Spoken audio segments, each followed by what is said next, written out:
Hi friends, ನಾವೆಲ್ಲ ಒಂದು ದಿನ ಪ್ರವಾಸ ಹೋಗಬೇಕು ಅಂತ ಹೇಳಿ ಸ್ನೇಹಿತರೆಲ್ಲ ಡಿಸೈಡ್ ಮಾಡಿ ಒಂದು ದಿನ ಪ್ರವಾಸ ಹೊರಟ್ವಿ. ಮೊದಲಿಗೆ ನಾವು ಶಿವಮೊಗ್ಗದ ಭದ್ರಾ ಜಲಾಶಯ ಮತ್ತು ಸಕ್ಕರೆಬೈಲು, ಆನೆಬಿಡಾರ, ನಂತರ ಭದ್ರಾ ಜಲಾಶಯ ನೋಡಿಕೊಂಡು ಕವಲೇದುರ್ಗಕ್ಕೆ ಹೋಗುವಂಥ ಒಂದು ಪ್ಲ್ಯಾನ್ ಹಾಕ್ಕೊಂಡು ಕವಲೇದುರ್ಗದ ತೀರ್ಥಹಳ್ಳಿ ಹತ್ರ ಇರುವ ಕವಲೇದುರ್ಗಕ್ಕೆ ಹೊರಟ್ವಿ. ಕವಲೇದುರ್ಗದ ಚಾರಣ ತುಂಬ ಚೆನ್ನಾಗಿದೆ.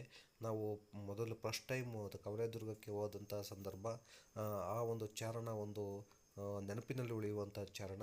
ಯಾಕೆಂತಂದರೆ 3-4 ಕಿಲೋಮೀಟರ್ ಚಾರಣ ಮಾಡಿಕೊಂಡು ಕೋಟೆ ಹತ್ತಿರ ಹೋದಾಗ ಆ ಕೋಟೆಯಲ್ಲಿದ್ದಂಥ ಅರಮನೆ ಆಗ್ಬೋದು, ಬಾವಿಗಳಾಗ್ಬೋದು, ಅಲ್ಲಿ ರಾಜರು ವಾಸ ಮಾಡ್ತಿರುವಂಥ ಅನೇಕ ಕಟ್ಟಡಗಳಾಗ್ಬೋದು, ನಮ್ಮ ಮನಸ್ಸನ್ನು ಉಲ್ಲಾಸಿತಗೊಳಿಸ್ತಿದ್ದು ಮತ್ತು ಎಲ್ಲ ಸ್ನೇಹಿತರು ಸಹ ತುಂಬ ಎಂಜಾಯ್ ಮಾಡಿಕೊಂಡು ಆ ಕವಲೇದುರ್ಗ ಫೋರ್ಟನ್ನು ನೋಡ್ತಾ ಇದ್ದು.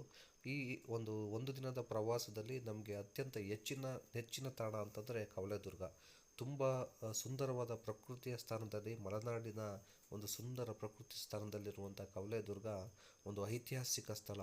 ಈ ಐತಿಹಾಸಿಕ ಸ್ಥಳದ ಒಂದು ವಿಹಂಗಮ ನೋಟವೂ ಸಹ ಅತ್ಯಂತ ಸುಂದರವಾಗಿದೆ. ಅಲ್ಲಿರುವಂಥ ಕೊಳಗಳಾಗ್ಬೋದು, ಪರಿಶುದ್ಧವಾದ ಕೊಳಗಳಾಗ್ಬೋದು, ಕೋಟೆ ಆಗ್ಬೋದು, ಎಲ್ಲವೂ ಸಹ ನಮ್ಮ ಮನಸ್ಸನ್ನು ಆರ್ದ್ರಗೊಳಿಸ್ತದೆ ಮತ್ತು ಮನಸ್ಸನ್ನು ಉಲ್ಲಾಸಿತಗೊಳಿಸ್ತದೆ. ಖಂಡಿತವಾಗಲೂ ನಾವು ತುಂಬ ಇಷ್ಟಪಟ್ಟಂಥ ಸ್ಥಳ ಕವಲೇದುರ್ಗ.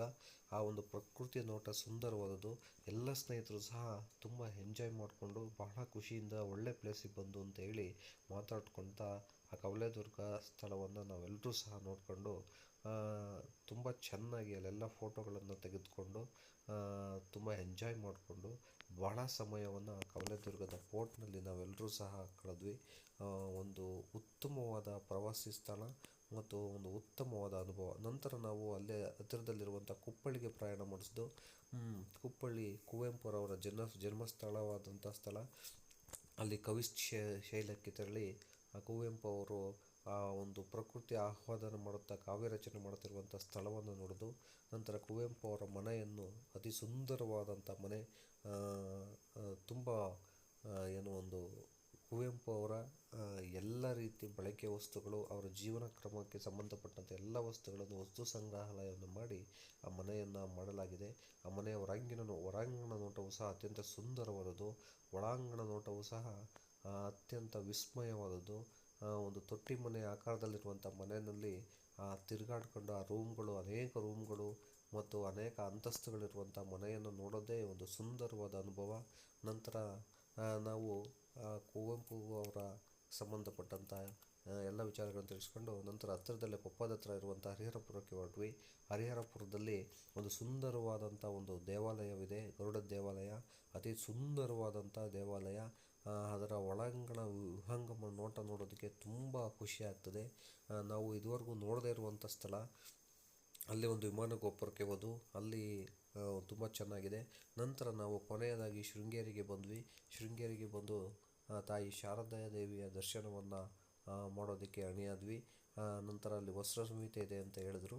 ಆದರೂ ಸಹ ನಾವು ಪ್ಯಾಂಟ್ ಶರ್ಟ್ ಹಾಕಿದರೂ ಸಹ ತೀರಾ ಹತ್ತಿರಕ್ಕೆ ಬಿಡದಲ್ಲೇ ಆಚೆನೇ ಸಹ ತಾಯಿಯ ದರ್ಶನ ಆಯಿತು.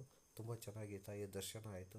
ನಂತರ ಶಂಕರೇಶ್ವರ ಮಂದಿರ ಮತ್ತು ಅಲ್ಲಿರುವಂಥ ತುಂಗಾ ನದಿ, ಈ ಸ್ಥಳಗಳನ್ನು ನೋಡಿಕೊಂಡು ಖುಷಿಪಟ್ಟು ಅಷ್ಟೊತ್ತಿಗೆ ಸಂಜೆ ಆಗಿತ್ತು. ನಾವೆಲ್ಲರೂ ಸಹ ಒಂದು ದಿನದ ಪ್ರವಾಸ ಅತ್ಯುತ್ತಮವಾಗಿರೋದನ್ನು ಮೆಲುಕು ಹಾಕ್ತಾ ನಾವೆಲ್ಲರೂ ಸಹ ಆ ಶೃಂಗೇರಿ ಸ್ಥಳದಲ್ಲಿ ತಾಯಿ ಶಾರದಲ್ಲಿ ದರ್ಶನ ಮಾಡಿಕೊಂಡು ಒಂದು ದಿನದ ಪ್ರಯಾಣವನ್ನು ಇಲ್ಲಿಗೆ ಮುಗಿಸಿದ್ವಿ.